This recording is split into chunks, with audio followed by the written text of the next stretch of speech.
L'écrit était primordial. Il y avait tous ces livres, la Bible, les différents évangiles et autres textes que les gens connaissent bien. Mel Gibson vient de faire une déclaration qui ébranle les fondements du christianisme. L'acteur et réalisateur connu pour son film controversé La Passion du Christ a fait une révélation qui laisse les exégètes bibliques perplexes. La Bible éthiopienne recèle des paroles de Jésus délibérément expurgées de la version actuelle. Il ne s'agit pas de détails mineurs ni de formulations alternatives, mais d'enseignements, de prophéties et d'avertissements entiers prononcés par Jésus après sa résurrection. Des paroles si puissantes qu'elles sont restées cachées pendant près de 2000 ans. Qu'est-ce qui peut être si terrifiant pour que l'Église l'ait gardé secret pendant des siècles? Pourquoi l'Éthiopie, une terre qui n'a jamais été colonisée, détient-elle le seul témoignage complet des véritables paroles de Jésus? La révélation de Gibson a ouvert une porte que beaucoup croyaient à jamais fermée.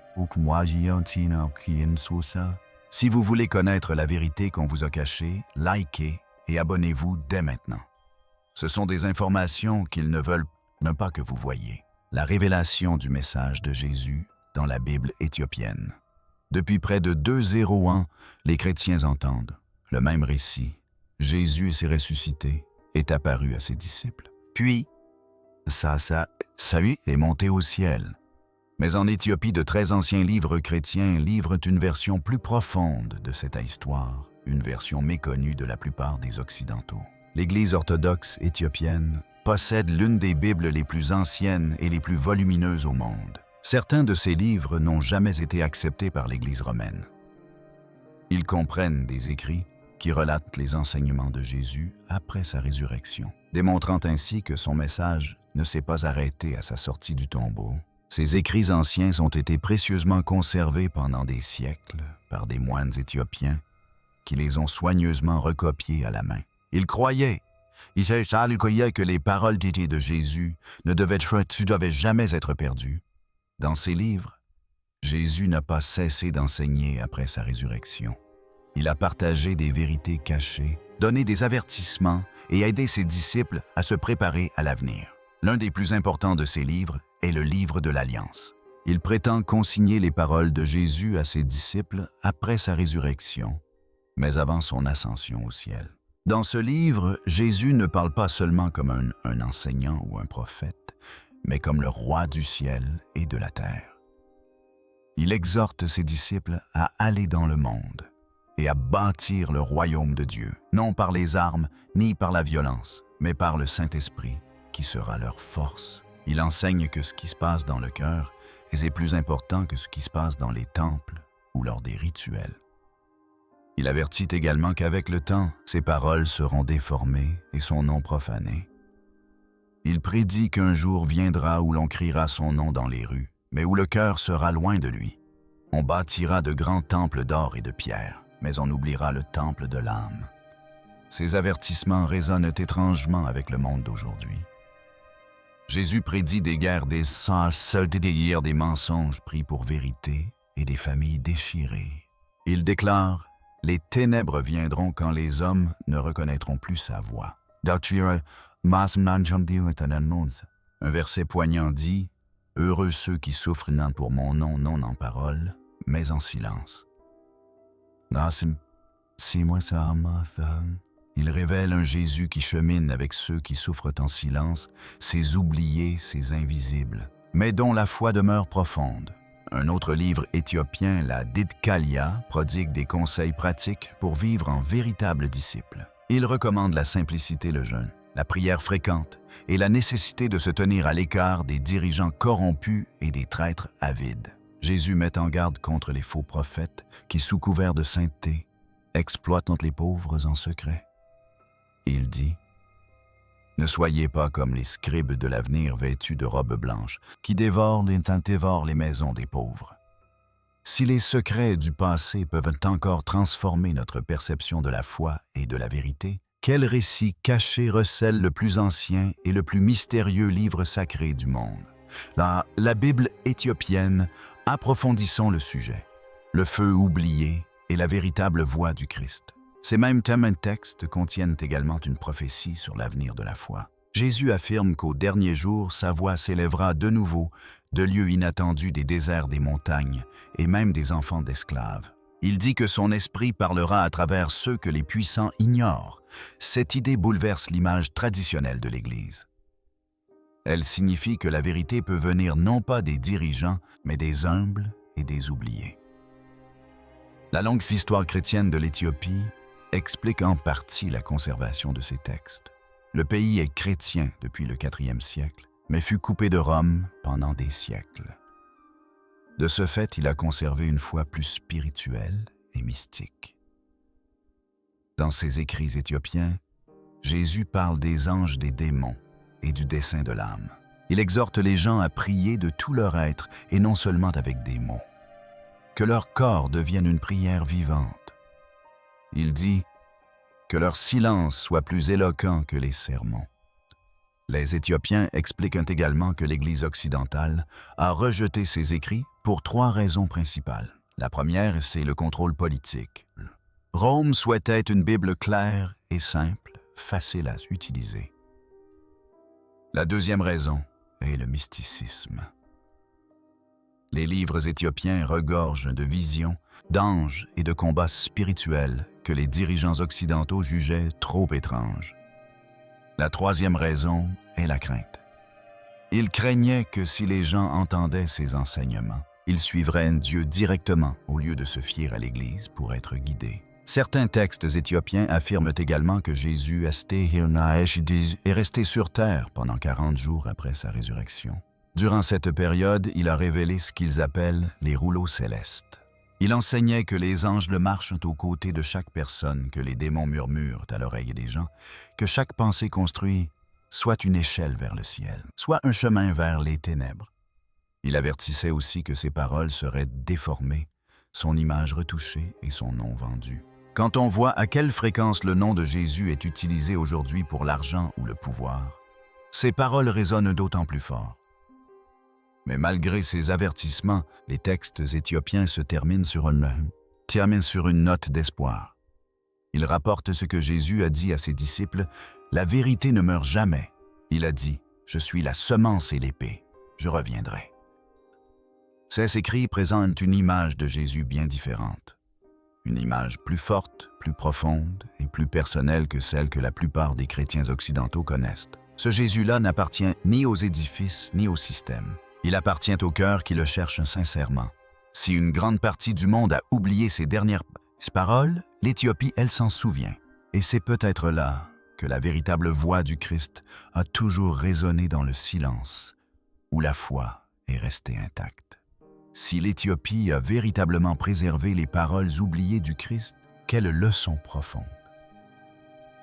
Ces textes sacrés révèlent-ils sur la vie, la mort et l'éveil final de l'humanité? Approfondissons le sujet, enseignement caché, vie, mort et éveil de l'esprit véritable. La Bible éthiopienne ancienne recèle des enseignements que beaucoup ignorent. Elle raconte une histoire plus profonde sur la vie, la mort, la création et le véritable sens de l'éveil spirituel.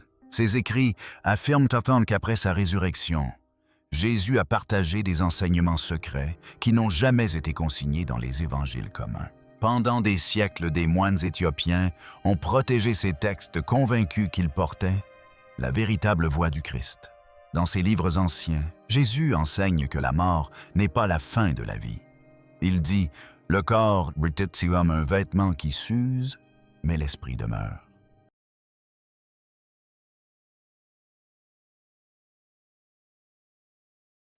Quand le corps en disparaît, l'esprit retourne à sa véritable demeure, qui est le feu et la lumière de Dieu.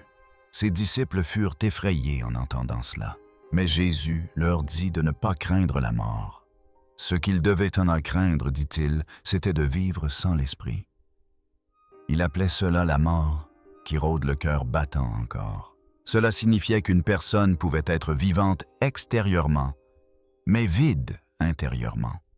Beaucoup de gens, dit-il, perdant le contact avec la lumière qui est en eux et comblent ce vide par le bruit, l'argent et l'orgueil. Ils oublient que la présence de Dieu habite leur cœur. Chaque pensée et chaque sentiment, expliqua Jésus, possède un pouvoir spirituel. Il peut élever l'âme vers la lumière ou l'entraîner dans les ténèbres. La vraie foi, selon ses écrits, ne consiste pas à suivre des règles, mais à éveiller l'esprit qui vit déjà en nous. Un autre passage de la Bible éthiopienne évoque deux créateurs et un monde illusoire. Il explique que tout n'a pas été créé par une seule et même source véritable. Il existait un créateur de lumière véritable, le Père de tous. Mais il existait aussi un autre être bâtisseur d'ombre. Cet être rongé par l'orgueil créa un monde d'apparence magnifique, mais dépourvu d'esprit. Désireux de le dominer, il se proclama seul Dieu. Aveuglé par la lumière supérieure qui le précédait, il engendra par son orgueil un monde où se mêlent beauté et souffrance, vérité et mensonge. Jésus affirme être venu dans ce monde illusoire non seulement pour sauver les âmes du péché, mais aussi pour les aider à se réveiller de cette illusion. Il a dit à ses disciples que la véritable lumière de Dieu brille toujours en toutes choses, même dans les ténèbres. La mission de chaque âme, c'est de retrouver cette étincelle cachée et de la ramener à la lumière éternelle. Avant son ascension, Jésus a prononcé ce que les écrits éthiopiens appellent sa prophétie finale. Il a annoncé qu'un temps viendrait où l'amour disparaîtrait et où la foi ne serait plus qu'un acte. On adorerait Dieu du bout des lèvres, mais pas du fond du cœur. Mais en ce même temps, il a promis que son esprit ressusciterait, non pas dans les grands temples, ni par l'intermédiaire de chefs puissants, mais au cœur même du calme et de la souffrance. Mon esprit, disait-il, agira là où la religion ne peut pénétrer. Les orgueilleux ne le verront pas, mais les brisés, si. Ils me reconnaîtront non par les mots, mais par le feu. Ce feu, expliquent les écrits, n'est pas celui qui consume le monde, mais celui qui consume le mensonge et l'orgueil. C'est le feu de l'éveil. Il purifie l'âme et ouvre les yeux. Jésus a dit que ce feu reviendrait avant la fin pour éveiller les consciences et les ramener à la vérité. Nombreux sont ceux qui pensent que cette prophétie s'applique à notre époque, où le monde est empli d'avidité, d'orgueil et de confusion, mais aussi assoiffé d'authenticité. Pour le monde d'aujourd'hui, le message de la Bible éthiopienne est clair. Nous avons bâti de faux dieux avec l'argent, la gloire et le pouvoir. Nous prions dans des temples de pierre, mais nous oublions le temple vivant qui est en nous. Pourtant, même maintenant, il y a des personnes discrètes et invisibles qui portent encore la véritable lumière du Christ. Elles ne portent pas de robe d'or et ne recherchent pas les louanges.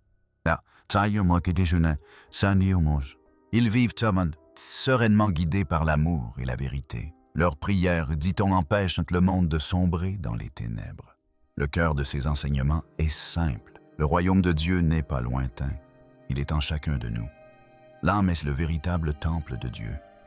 Chaque acte de bonté, chaque pardon accordé, chaque manifestation d'amour éveille cette lumière intérieure. Quand on vit dans l'amour, on participe à la flamme céleste. La Bible éthiopienne révèle une foi qui ne repose ni sur la peur, ni sur le contrôle, mais sur le libre arbitre. Ce texte nous enseigne que même dans un monde empli de mensonges et d'avidité, la lumière de Dieu ne s'éteint jamais. Les moines qui ont gardé ces paroles croyaient préserver non seulement d'anciens textes, mais aussi la vérité vivante du Christ. Si l'Éthiopie a conservé les enseignements cachés de Jésus, pourrait-elle également receler le récit d'une vie paisible, loin de la mort, sur la croix? Découvrons-le. L'Évangile de la paix perdu l'histoire occultée d'Éthiopie du Jésus vivant. Jésus a été trahi, torturé et crucifié sur une croix romaine pour sauver le monde. Selon les chrétiens du monde entier, ce récit s'est transmis de génération en génération et se retrouve dans les églises, les Bibles et les œuvres d'art. Cependant, un autre récit, qui brosse un tableau complètement différent des événements, a été conservé loin de là en Éthiopie. Des manuscrits très anciens ont refait surface et affirment que Jésus n'a pas été crucifié. Il aurait vécu paisiblement après avoir quitté Jérusalem et continué d'enseigner à ses disciples la guérison, la paix et la coexistence harmonieuse avec la création divine. Ce récit connu sous le nom d'Évangile éthiopien de paix, présente Jésus sous un jour nouveau. Il y est dépeint comme un maître bienveillant et sage, et non comme un sauveur souffrant. Il prône l'amour, la nature et l'équilibre, plutôt que le conflit ou la vengeance. Selon ses textes, apprendre à vivre une vie douce, pure et sincère est la voie de la véritable liberté et non celle de la souffrance ou de la mort. L'une des plus anciennes églises chrétiennes du monde. L'Église orthodoxe éthiopienne Tho. Ses origines spirituelles remontent à Thomas Menelik, premier fils du roi Salomon et de la reine de Saba. La foi éthiopienne s'est développée subtilement par la prière, le jeûne et de profonds actes spirituels, contrairement aux églises romaines et européennes, façonnées par la politique et la force.